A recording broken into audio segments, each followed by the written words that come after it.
I have just arrived at the Grand Egyptian Museum. It's just behind me. This is my first look at the pyramids. They're all the way over there. It's a bit smoggy. I don't know if you can hear me, it's quite busy. I'm now going to go into the museum. I've already got my ticket online. So we'll see. Behind me is the museum. It's the biggest museum in the world dedicated to one civilization. It was opened last year and it cost like £1 billion to make. But it's so cool. It obviously looks like the pyramids. I just came through the entrance, which is just there. I pre-booked online and it was, I think it was about £23, £24 for if you're not an Egyptian national. So let's go around.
So this museum is big.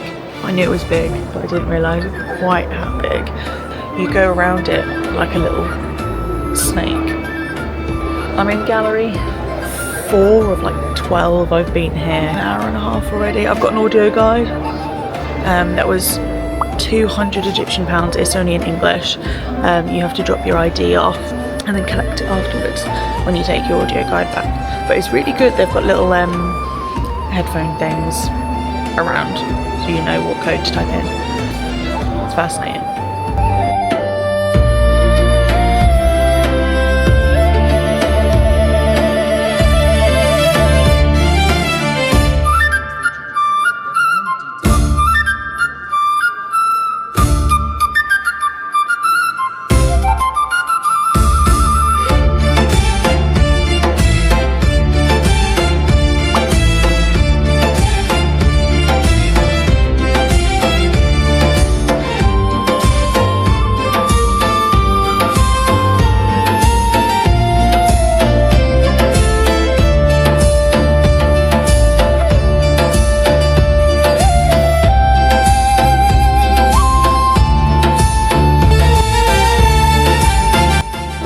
You keep having to sit down though because you're walking around so much, but they do have little benches around the edge of most of them to come and sit down.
Today is our pyramids tour.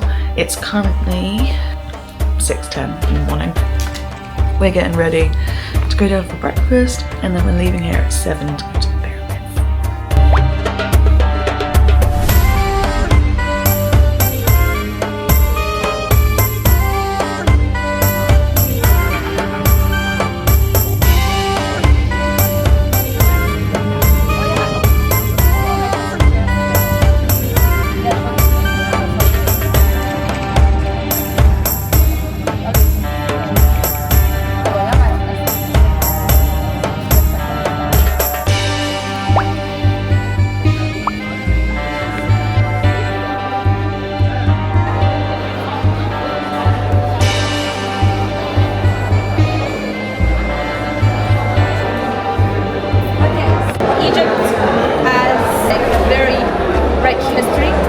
The Egyptologists divide the Egyptian history into 5 periods. The first one, the ancient Egyptian, and mainly what we're going to visit around our trip related to the ancient Egyptian.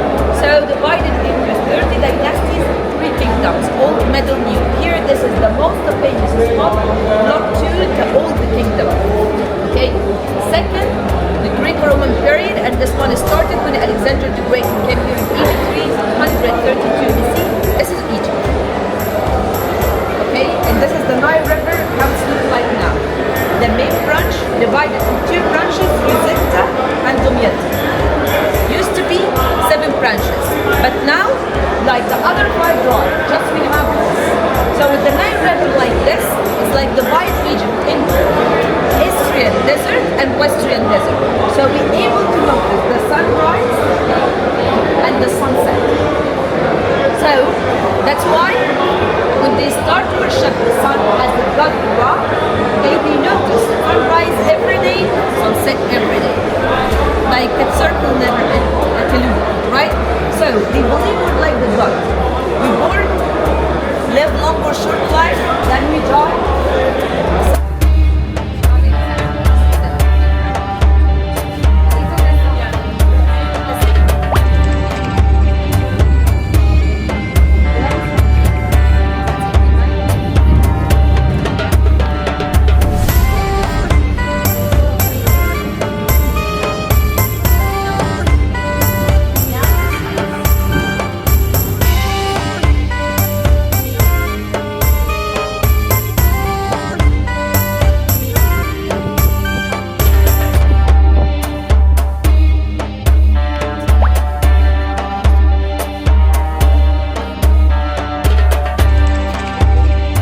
So this is like the only one we have. So this is like example for us. But not all the temples has the same design. Okay, so if you remember I told you when they built the tomb for the first time, they found 2 problems if you can remember this. The first one, they couldn't find the body because eaten by the animals. Second, the rotten body. And again, not helping them for what they hoping, you know, like returning back to the life. Because rotten body like can't accept the soul again. For that one, if the high priest invented the mummification process, and he never tell about the ingredient, the process in details, because become like so rich from this, so become like a family business. So that's why it's not written. They moved the body from the east to west, and then they came here. This is like the first. Remember that side, this direction is supposed to be each pyramid. So this is like where the Nile, that side. Okay, so imagine with me, back then there is no building, so they come directly till here. And then they just enter here with the body, few days, and lotus oil. You know lotus flower? It's a very sacred, important flower for the ancient Egyptian because it's opening when sunrise, closed when sunset, so they believe it's like worship the sun like them. For that they use it for different meaning and purposes.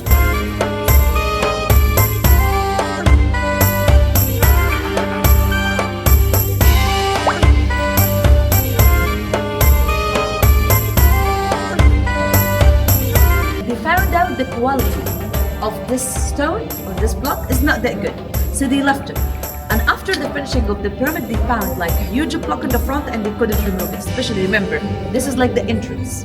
So the architect who built the pyramid suggests, because they couldn't take it off, carve the statue. So they couldn't carve it with any design except like a line, vertical line, with a human head. Why did they did that? Because it's horizontal. Maybe it's vertical, so could be like standing the statue or sitting overthrown, especially we have statues related to this era with that design. But because horizontal, so that's why they invented a new shape. And they gave it, of course, simple, as I said, nothing made it random. And even if made it like randomly, it always has like a symbol or a meaning. Okay? So, lion, because there used to be exist lion here during that time in Egypt. So lion, that's mean power and the threads. Because there's the king, right? And the face, wisdom. So that's mean the king has both. Wisdom and the threads. Okay? So, first one built ever. But after that become like a royal symbol. And all the kings and the queens even, some of them, they made the same thing.